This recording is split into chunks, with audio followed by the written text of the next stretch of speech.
The day Jonathan Mercer came into this world, his father Richard stood at the hospital window and made a phone call. Not to family. Not to friends. He called his lawyer to discuss a trust fund. That was the kind of man Richard Mercer was.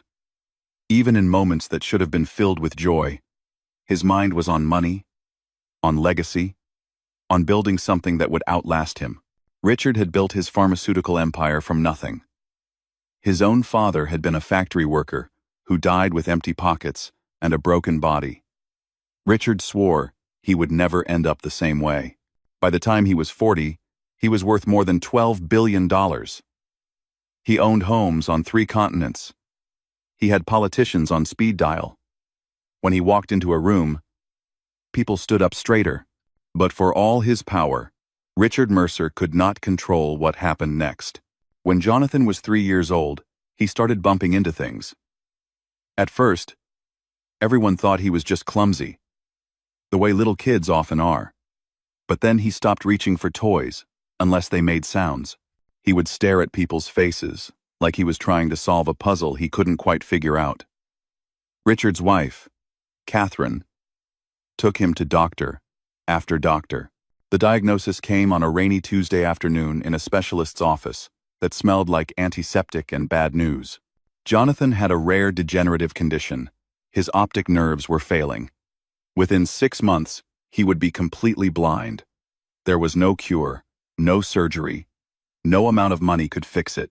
Catherine held her son and wept. Richard stood by the window, jaw tight, fists clenched, and said nothing at all. In the months that followed, Richard threw himself into work with even more intensity than before.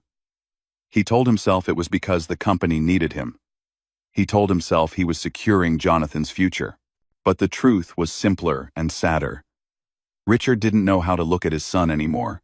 Every time he saw Jonathan reaching out with uncertain hands, every time he watched the boy's eyes grow cloudier, something inside Richard twisted into a knot he couldn't untangle. He had built an empire on control, on precision, on bending the world to his will. But he couldn't fix his own son. And that failure ate at him like acid. By the time Jonathan turned 5, his world had gone completely dark. He would never see his mother's face again. He would never watch a sunset, or read a book, or look into someone's eyes. The specialists said he was adjusting remarkably well. Children, they explained, are resilient. They adapt. But Richard didn't see resilience. He saw limitation. He saw a boy who would never be able to take over the company. A boy who would always need help. A boy who would never be the heir Richard had imagined. And so, Richard did what he always did when faced with a problem he couldn't solve. He threw money at it and kept his distance. He hired the finest tutors in the country. Jonathan would have the best education money could buy. He brought in specialists to teach the boy how to navigate the world without sight. He installed a grand piano in the east wing of the mansion because someone had told him that blind children often excelled at music. If Jonathan couldn't be a business tycoon, perhaps he could at least be a prodigy. Something impressive. Something worthy of the Mercer name. But Richard himself was never there for the lessons. He was always traveling. Always in meetings. Always on calls that couldn't wait. When he was home, he would ask the staff for reports on Jonathan's progress the same way he asked for quarterly earnings statements. Numbers. Metrics. Results. Catherine tried to bridge the gap between father and son. She would beg Richard to spend time with Jonathan, to read to him, to simply sit with him. But Richard always had an excuse. The company was at a critical juncture. There was a merger to oversee. A crisis to manage. He would make it up to the boy later. He promised. There would be time. Then, when Jonathan was 7, Catherine was diagnosed with cancer. It moved fast, the way the cruelest diseases often do. She was gone, within 8 months. On her last day, she held Jonathan's hand and whispered that she loved him, that she would always be watching over him, that he was braver than he knew. Jonathan couldn't see the tears streaming down her face, but he felt them fall onto his fingers. Richard was in Hong Kong when she died. He made it back in time for the funeral, but just barely. After that, the mansion grew quiet, in a way that had nothing to do with sound. It was a silence that lived in the walls, in the spaces between rooms. In the careful way the staff moved around the grieving boy and his absent father, Richard buried himself even deeper in work. It was easier that way. Easier than facing the empty chair at the dinner table. Easier than walking past his wife's closet. Easier than looking at his son and seeing everything he had failed to protect. Jonathan learned to navigate the enormous house by memory. He counted steps. He memorized the feel of different floor surfaces beneath his feet. He trailed his fingers along the walls, learning every groove and corner. The staff had been instructed to help him only when absolutely necessary. Richard believed that too much assistance would make the boy weak. He needed to be strong. He needed to be independent. He needed to learn that the world would not make accommodations for him. What Richard didn't understand was that his son wasn't learning independence. He was learning loneliness. By the time Jonathan turned 12, he had become a ghost in his own home. He spent most of his time alone in the East Wing, sitting at the piano that had been bought for him years ago. He had become genuinely skilled. His fingers moved across the keys with precision and feeling. But no one ever came to listen. The tutors gave their lessons and left. The staff cleaned around him like he was furniture. His father appeared maybe once a month, asked a few stiff questions about his studies, and disappeared again. Jonathan started to believe that his father was ashamed of him, that his blindness was an embarrassment, a stain on the perfect Mercer legacy. He imagined Richard in board meetings, talking about expansion and innovation, and never once mentioning that he had a son at home. A son who sat in the dark, playing music for empty rooms. The anger came slowly at first. Then it settled into something harder, something colder. Jonathan stopped asking when his father would be home. He stopped hoping for birthday visits or holiday dinners together. He built walls around his heart the same way his father had built walls around his empire. It was safer that way. If you didn't expect anything, you couldn't be disappointed. One afternoon, about a week before his 13th birthday, Jonathan sat at the piano and played a piece he had composed himself. It was beautiful and sad, full of all the things he couldn't say out loud. When he finished, he sat in the silence that followed and realized something that made his chest ache. He couldn't remember the last time his father had said he loved him. He couldn't remember if his father ever had. In the staff quarters on the far side of the estate, a woman named Maria Santos was finishing her shift. She had worked as a housekeeper in the Mercer mansion for 15 years, long enough to remember when there had been laughter in these halls, long enough to remember Catherine's kindness and the way the house had felt alive. Now she watched the blind boy from a distance and felt her heart break a little more each day. But there was nothing she could do. She was just the help. And in a house like this, the help was meant to be invisible. What Maria didn't know was that her own daughter was about to change everything. Maria Santos had known hard work her entire life. She grew up in a small town where her mother cleaned houses and her father worked double shifts at a textile factory. They never had much, but they had each other. Maria learned early that love didn't need fancy things. It just needed presence. It needed someone showing up, day after day. Even when times were hard. She met her husband Roberto at a church picnic when she was 19. He had kind eyes and hands roughened from construction work. He made her laugh in a way no one else could. They got married in a small ceremony with paper flowers and a cake her mother baked herself. It wasn't glamorous, but Maria remembered it as the happiest day of her life. When their daughter Elena was born, Roberto cried. He held that tiny baby in his big, calloused hands and promised her the world. He said he would work hard so she could have opportunities they never had. He said she would go to college. She would become something. She would never have to scrub floors or lift heavy loads just to survive. For 8 beautiful years, they were a family. They lived in a small apartment, with thin walls and noisy neighbors. but it was filled with music and laughter. Roberto would come home covered in dust and swing Elena around until she squealed. Maria would cook rice and beans, while Elena did homework at the kitchen table. On weekends, they would walk to the park and share ice cream from the same cone because it was cheaper that way. Then, one October morning, Maria got a phone call that shattered everything. There had been an accident at the construction site. A scaffolding collapse. Roberto was gone before the ambulance even arrived. Maria remembered dropping the phone. She remembered the sound it made hitting the floor. She remembered Elena looking up from her cereal with confused eyes, asking why Mama was crying. After that, everything became a blur of funeral arrangements and paperwork and bills that kept coming even though the paychecks had stopped. Roberto had no life insurance. The construction company offered a small settlement that barely covered the funeral costs. Within 3 months, Maria had burned through their meager savings. The landlord was threatening eviction. Elena needed school supplies, needed winter clothes, needed food on the table. Maria took every cleaning job she could find, working 16-hour days until her back screamed and her hands cracked and bled. It still wasn't enough. That was when she remembered the Mercer mansion. She had worked there years ago, before Elena was born, and had left on good terms. The estate manager, a stern woman named Mrs. Patterson, had always respected Maria's work ethic. With nothing left to lose, Maria called and begged for her old job back. Mrs. Patterson hired her on the spot. The pay was better than anything else Maria could find. There were benefits, stability, a chance to climb out of the hole she had fallen into. There was just one problem: Elena. The apartment was too far from the mansion for Maria to commute back during school hours. She couldn't afford a babysitter.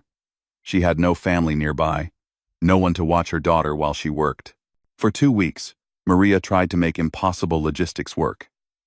She left Elena with neighbors who were barely acquaintances. She rushed through her shifts, terrified of what might be happening back home.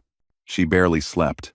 Finally, exhausted and desperate, she approached Mrs. Patterson with a request she knew was inappropriate. Could Elena stay in the staff quarters after school, just for a few hours, until Maria's shift ended? The girl was quiet and well-behaved. She would do her homework. She wouldn't cause any trouble. Please. Mrs. Patterson's face tightened. This was highly irregular. The Mercer estate had strict policies about staff bringing family members onto the property. If Mr. Mercer found out, there would be consequences. But Mrs. Patterson had known Maria for years.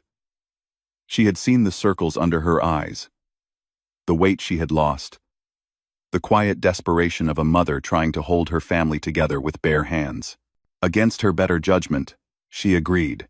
There was one condition, though. One absolute rule that could not be broken. Elena must never be seen by Mr. Mercer. She must never interact with his son. She must stay invisible, confined to the staff areas, silent as a shadow. If anyone from the main house spotted her, Maria would be fired immediately. No second chances. Maria agreed. She had no other choice. And so Elena Santos, 8 years old and still grieving her father, began spending her afternoons in a mansion that felt like a castle from a fairy tale. The staff quarters were nicer than any home she had ever lived in. There was a small television, a comfortable couch, and a tiny kitchen where the housekeepers took their breaks. Elena would sit at a worn wooden table, do her homework, and wait for her mother to finish work. She was a good girl, quiet and obedient, just like her mother had asked. She didn't explore. She didn't wander. She stayed exactly where she was supposed to stay. But Elena was also curious. She had always been curious. It was one of the things Roberto used to love about her. She asked questions about everything. Why is the sky blue? Where do birds go when it rains? How do airplanes stay up? Roberto would answer as best he could. And when he didn't know, he would make up wild stories that made her giggle. Now there was no one to answer her questions. Her mother was always tired, always working, always worried about money. The other staff members were kind, but busy. Elena learned to keep her curiosity inside, like a small animal hiding in her chest. But some afternoons, when the quarters were empty and the silence grew too heavy, Elena would stand at the window and look out at the main house. It was enormous. More windows than she could count. Gardens that seemed to stretch forever. She wondered what it was like inside. She wondered who lived there and what their life was like. One day, about a month after she started coming to the estate, Elena discovered something that changed everything. She had been looking for a bathroom. The one in the staff quarters was occupied, and she really needed to go. She remembered seeing another door down a long hallway, one the staff sometimes used as a shortcut. Surely there was a bathroom somewhere nearby. She would be quick. Elena slipped through the door and found herself in a part of the mansion she had never seen. The floors were polished marble. The ceilings were impossibly high. Paintings hung on the walls in golden frames. She forgot all about the bathroom. She forgot about the rules. She walked forward like she was in a dream, her worn sneakers squeaking softly on the expensive floors. That was when she heard it. Music.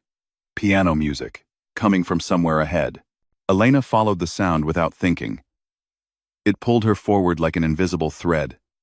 She walked through one grand room after another, until she reached a set of double doors that stood slightly open. She peered through the gap and saw the most beautiful piano she had ever seen. It was huge and black and gleaming, sitting in a room filled with afternoon sunlight. And it was empty. The music had stopped. Elena pushed the door open and stepped inside. Her heart was pounding. She knew she shouldn't be there. She knew she was breaking every rule her mother had made her promise to follow. But the piano called to her in a way she couldn't explain. At her public school, Elena had been taking free piano lessons for almost a year. It was the only extracurricular activity that didn't cost money. Her teacher, a retired musician who volunteered twice a week, had told her she had natural talent. Elena loved the way the keys felt under her fingers.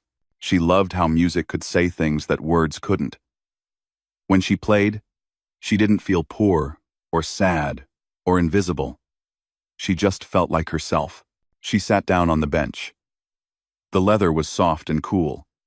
She placed her fingers on the keys and took a deep breath. Then, she began to play a simple melody her teacher had taught her.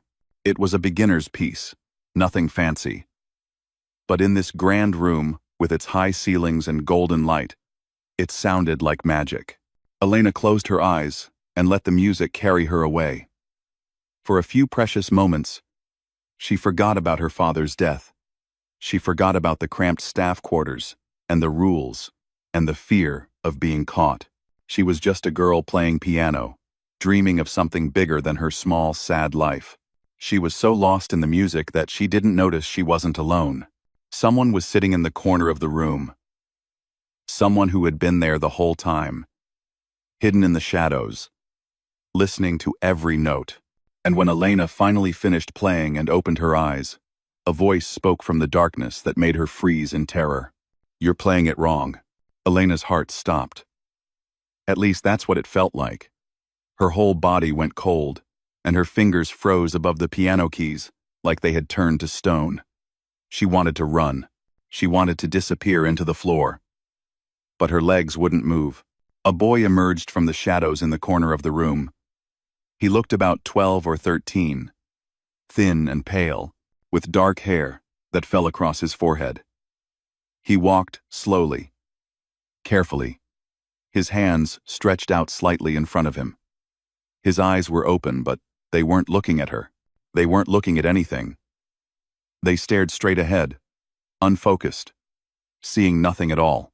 Elena realized with a shock that he was blind. The boy made his way to the piano bench with practiced ease. He had done this 1,000 times before. His fingers found the edge of the piano, then the bench. Then he lowered himself to sit beside her. Elena scooted over to make room, still too terrified to speak. "The bridge," the boy said. His voice was quiet but not unkind. You're rushing through it. And your fingering is off on the left hand. Here. Listen. He placed his hands on the keys and played the same melody Elena had been practicing. But when he played it, something changed. The notes seemed to breathe. The music had depth and feeling that Elena's version had lacked. When he reached the bridge section, he slowed down just slightly, letting each note ring before moving to the next. It was the same piece, but it sounded completely different. See? He said when he finished.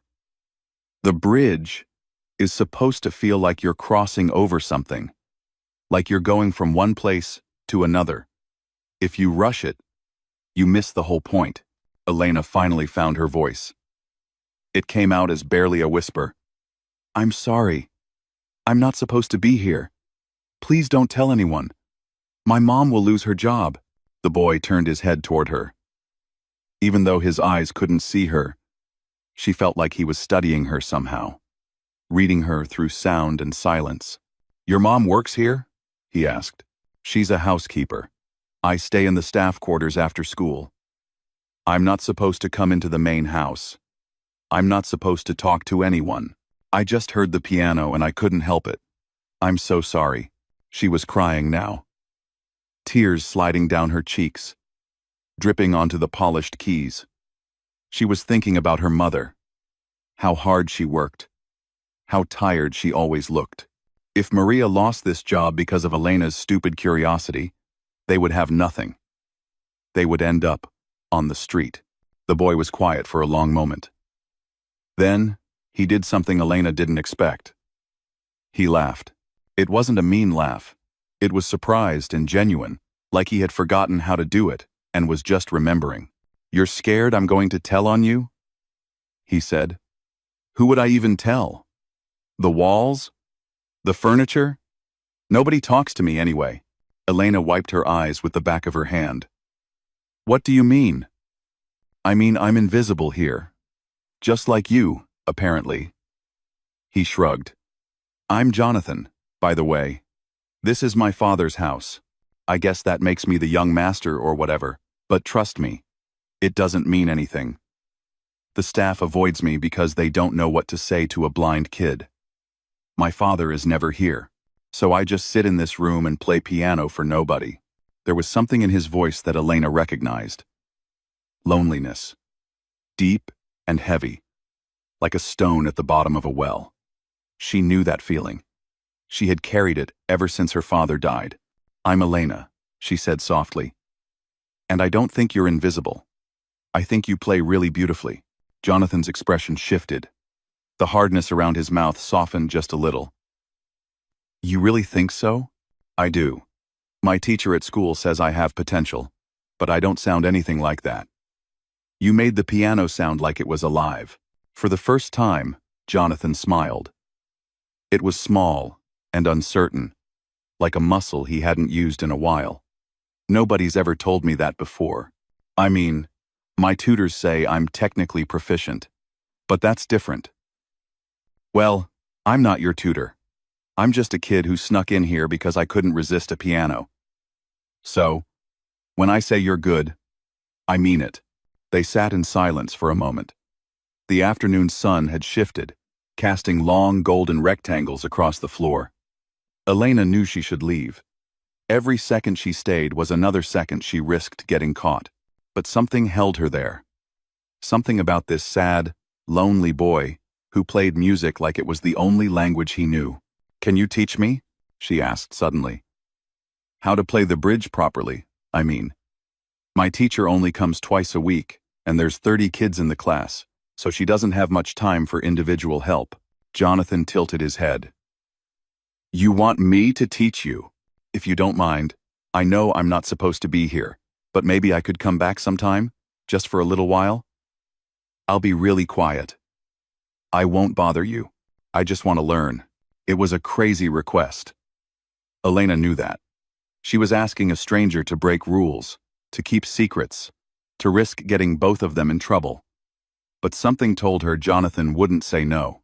Something in the way he leaned toward her voice. Like he was thirsty for connection. She was right. Okay, he said. But you have to promise not to tell anyone. If my father found out, he would probably fire your mom just on principle. He doesn't like surprises. He doesn't like anything he can't control. I promise, Elena said. I won't tell a soul. And so it began. Every afternoon, while Maria cleaned the upper floors and the other staff went about their duties, Elena would slip away to the east wing. She learned the route by heart. She learned which floorboards creaked and which hallways were usually empty. She became a ghost, moving through the mansion unseen, holding her breath until she reached the room with the grand piano. Jonathan was always there, waiting. He sat in the same spot, his fingers resting lightly on the keys. His head turned toward the door so he could hear her coming. When her footsteps reached the threshold, he would smile that small, uncertain smile and say, "You're late," even when she wasn't. He taught her everything he knew. Scales and arpeggios, chord progressions, and finger exercises. He couldn't show her by demonstration the way a sighted teacher would, so he guided her hands with his own, positioning her fingers, adjusting her posture. His touch was gentle and patient. He never got frustrated when she made mistakes. He just made her try again. In return, Elena taught him things he had never known. Popular songs from the radio that the housekeepers sometimes played in the kitchen, silly rhymes from the schoolyard, birthday songs and holiday tunes, and the kind of simple melodies that regular kids grew up hearing but Jonathan had somehow missed. He learned them quickly. His ear was incredible. Elena would hum a few bars, and he would pick it out on the piano like magic. Sometimes he would add his own flourishes, turning a simple pop song into something elaborate and strange. Elena would laugh and say that wasn't how it went. And Jonathan would shrug and say his version was better. She didn't argue. It usually was. Weeks turned into months. The seasons changed outside the tall windows. Leaves fell and snow came. And then the first signs of spring appeared in the gardens. Through it all, Elena and Jonathan met at the piano. They played duets, their hands crossing over each other on the keys. They made up songs together, silly ones with nonsense lyrics that made them both laugh until their stomachs hurt. They talked about everything. Elena told Jonathan about her father, about the accident, about the empty space at their dinner table that would never be filled. Jonathan told her about his mother, about the disease that took his sight, about his father who built empires but couldn't build a bridge to his own son. They understood each other in a way that felt rare and precious. Two lonely children finding light in each other's darkness. Neither of them noticed the figure standing in the hallway one afternoon. Neither of them heard the footsteps that had stopped just short of the door. Richard Mercer had come home early, and for the first time in years, he was listening. Richard Mercer was not supposed to be home. He was supposed to be in Singapore for another week, closing a deal that would expand his pharmaceutical empire into 3 new Asian markets. But the negotiations had gone faster than expected. The contracts were signed. The handshakes were done. And for once, Richard had decided to skip the celebration dinner and catch an early flight back. He told himself it was because he had other business to attend to. There were always emails to answer, calls to make, problems to solve. But somewhere deep down, in a place he didn't like to examine too closely, Richard was tired. Tired of hotel rooms that all looked the same. Tired of smiling at people he didn't trust. Tired of being so far from home, even though home had stopped feeling like home years ago. The mansion was quiet when he arrived. It was always quiet. The staff moved like shadows, trained to be efficient and invisible. Richard walked through the marble foyer, his expensive shoes clicking against the floor, his mind already racing through tomorrow's schedule. He was reaching for his phone when he heard something that made him stop. Music. Piano music, drifting down from the east wing. Richard frowned. Jonathan's tutors came on Tuesdays and Thursdays. This was a Wednesday. His son should have been alone, doing schoolwork or listening to audiobooks or whatever it was he did to fill the endless hours. Richard couldn't quite remember. He realized with a twist of guilt that he didn't actually know what Jonathan did with his days. He followed the sound. His footsteps slowed as he got closer, something making him cautious, curious. The music grew louder. It wasn't just piano now. There were voices too. Laughter, actual laughter, bright and warm, echoing through halls that had been silent for so long. Richard reached the doorway of the music room and stopped. What he saw made his breath catch in his throat. Jonathan was sitting at the grand piano, his fingers dancing across the keys with more joy than Richard had ever seen. Beside him sat a girl, a child, maybe 8 or 9 years old, with wild curly hair pulled back in a messy ponytail. She wore faded clothes that were obviously secondhand. She was definitely not anyone Richard had approved to be in his home. They were playing together. A duet. The girl kept hitting wrong notes and laughing at herself. And Jonathan would shake his head in mock frustration and say something that made her laugh even harder. Then they would start again from the beginning. And somehow the mistakes became part of the music, part of the fun. Richard's first instinct was anger. White, hot, and immediate. Rules had been broken. Someone had brought an unauthorized person into his house, into his son's space, without permission. His mind jumped to security concerns, liability issues, the staff member who would be fired before the day was over. He stepped forward, ready to interrupt, ready to demand explanations. But something stopped him. Jonathan's face. His son's face, transformed in a way Richard had almost forgotten was possible. The boy was smiling. Not the tight, polite smile he used with tutors and doctors. A real smile, wide and unguarded, crinkling the corners of his sightless eyes. He looked alive. He looked happy. He looked like a completely different child. Richard stepped back into the shadows of the hallway. He told himself he just wanted to observe for a moment before intervening.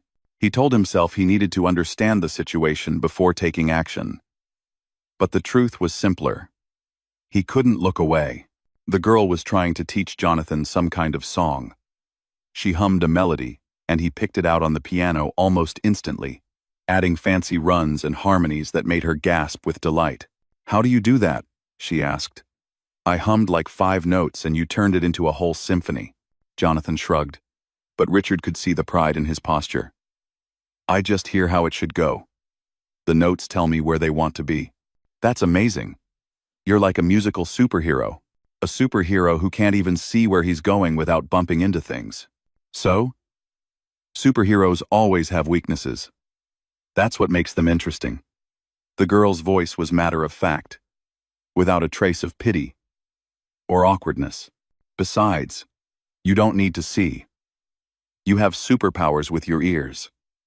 I bet you can hear things nobody else can." Jonathan was quiet for a moment. Then he said softly, "You're the only person who's ever talked to me like that." "Like what?" "Like I'm just a regular kid. Like the blindness isn't the most important thing about me." The girl bumped her shoulder against his. "Well, it's not. The most important thing about you is that you're my friend, and you're really good at piano, and you laugh at my stupid jokes even when they're not funny." "They're never funny." "Hey." They both burst out laughing. Jonathan reached over and messed up her hair, and she swatted his hand away. And then they were playing again, their fingers tangling over the keys in cheerful chaos. Richard stood in the hallway and watched for 20 minutes. Maybe longer. He lost track of time. He watched his son teach the girl a complicated chord progression, patiently repositioning her fingers when she got confused. He watched the girl intentionally play a terrible wrong note just to see Jonathan's exaggerated reaction of horror. He watched them high-five when they finally made it through a whole piece without mistakes. Something was happening inside Richard's chest. Something he hadn't felt in years. It hurt, but not in a bad way. It was like blood returning to a limb that had been numb for too long. He thought about all the things he had missed. All the piano lessons he had never attended. All the meals he had eaten in restaurants and hotel rooms while his son ate alone. All the birthdays marked with expensive gifts but no presents. All the years he had convinced himself that providing money was the same as providing love. He thought about Catherine. What would she say if she could see him now, hiding in a hallway, watching his son through a crack in the door like a stranger? She had begged him so many times to connect with Jonathan. She had seen what Richard refused to see, that his absence was carving holes in their boy that no amount of money could fill. Richard thought about his own father. A hard man, cold and critical, who measured worth in achievements and punished weakness with silence. Richard had sworn he would be different. He had sworn his children would never feel the way he had felt growing up, small and insufficient, and desperate for approval that never came. But here he was, repeating the same patterns, building the same walls, failing in all the same ways. The music stopped. The girl said something about needing to get back before her mother noticed she was gone. Jonathan's face fell slightly, the light dimming. "Same time tomorrow?" he asked. "Same time tomorrow," she promised. "And practice that left-hand part. I want to be able to play it all the way through without you having to fix my mistakes." "That'll never happen." "Rude." She laughed, and Richard heard footsteps coming toward the door. He pressed himself against the wall, heart pounding like a teenager caught somewhere he shouldn't be.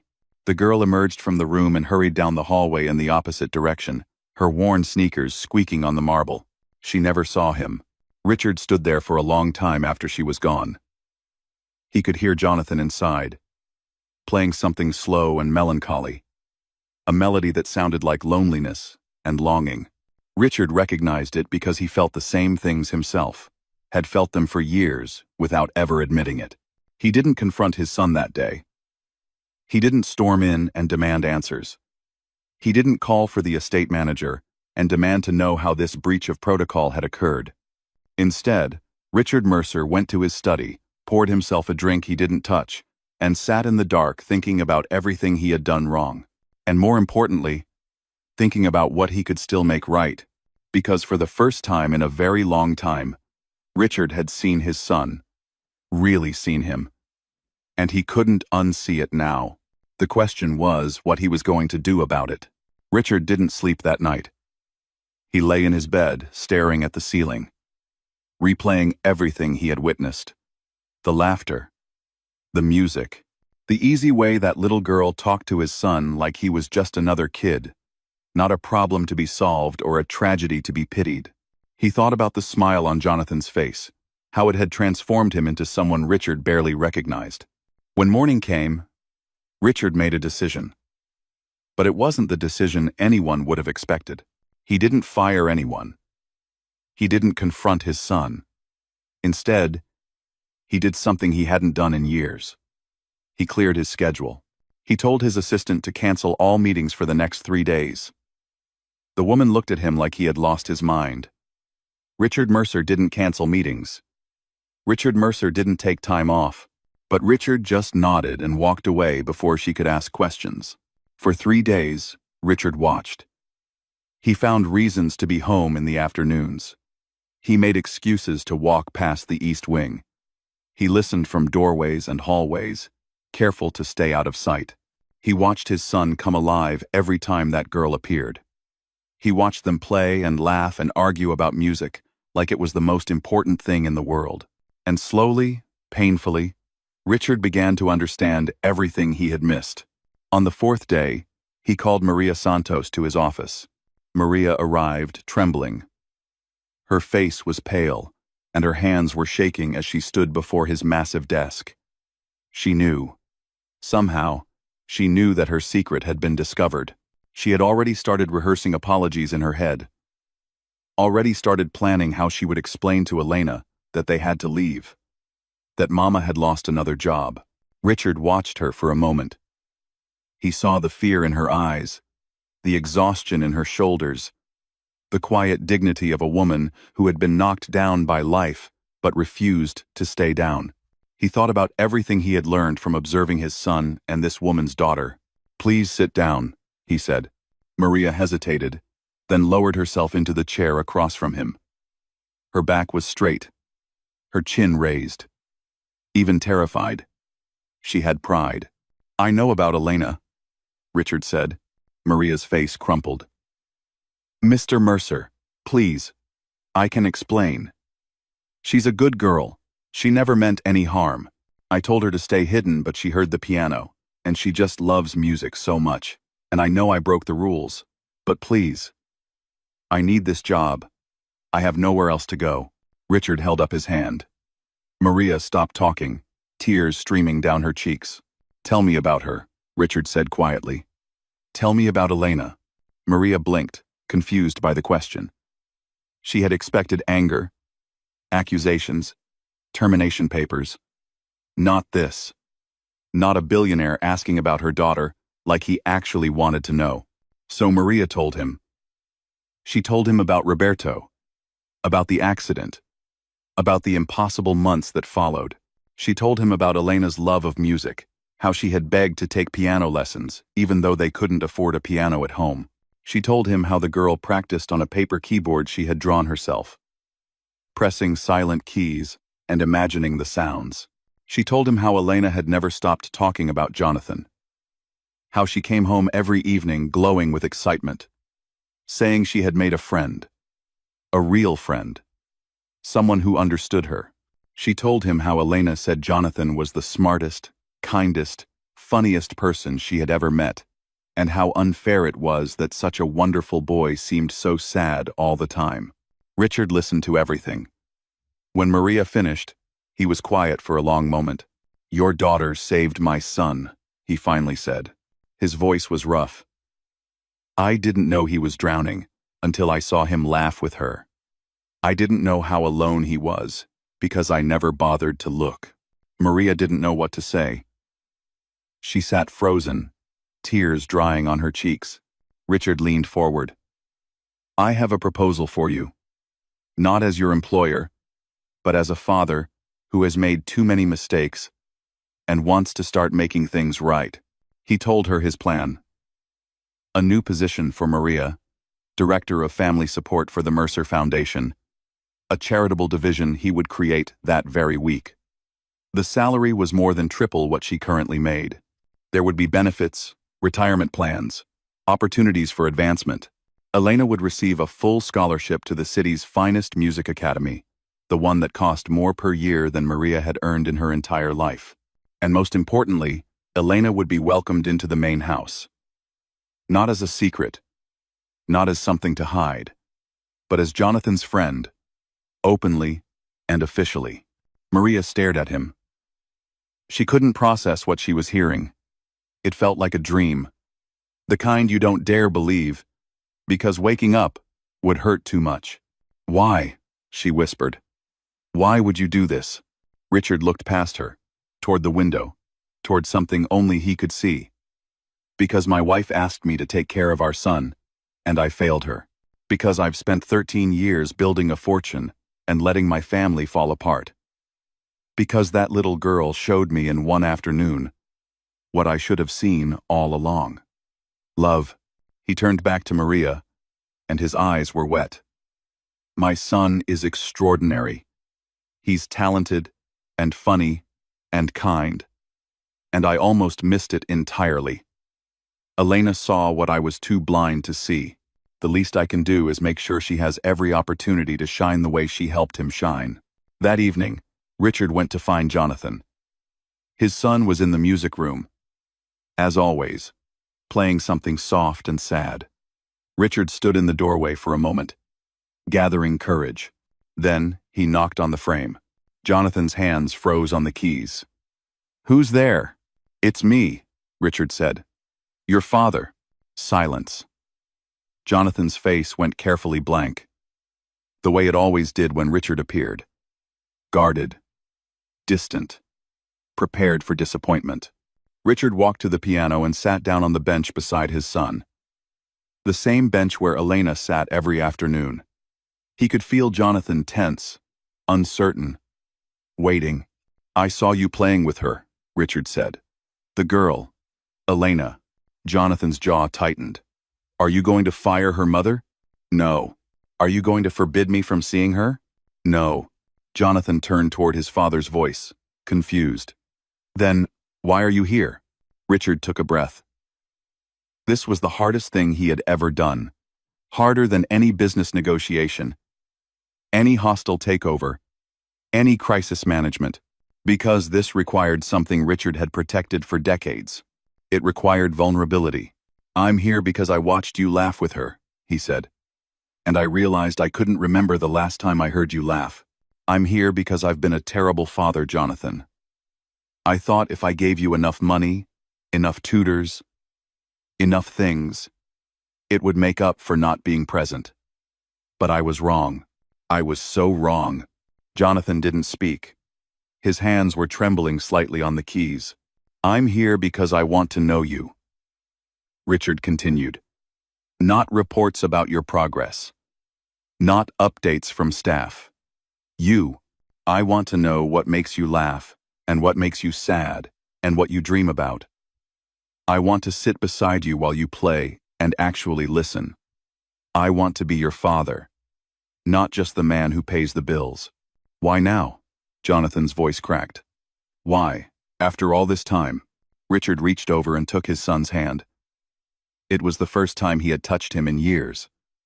"Because I watched you with Elena, and I saw who you really are. And I'm ashamed that it took a 9-year-old girl to show me what I should have seen from the beginning. You're incredible, Jonathan. You always were.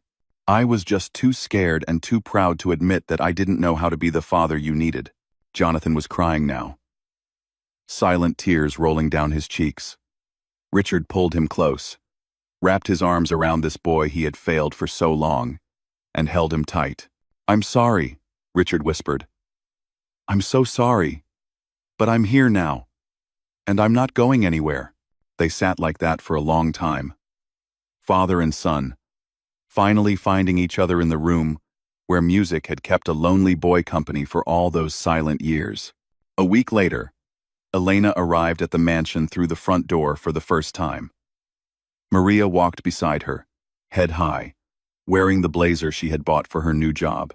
Jonathan was waiting in the foyer, grinning wider than Elena had ever seen, and beside him stood Richard Mercer, the billionaire who had finally learned that some things are worth more than money.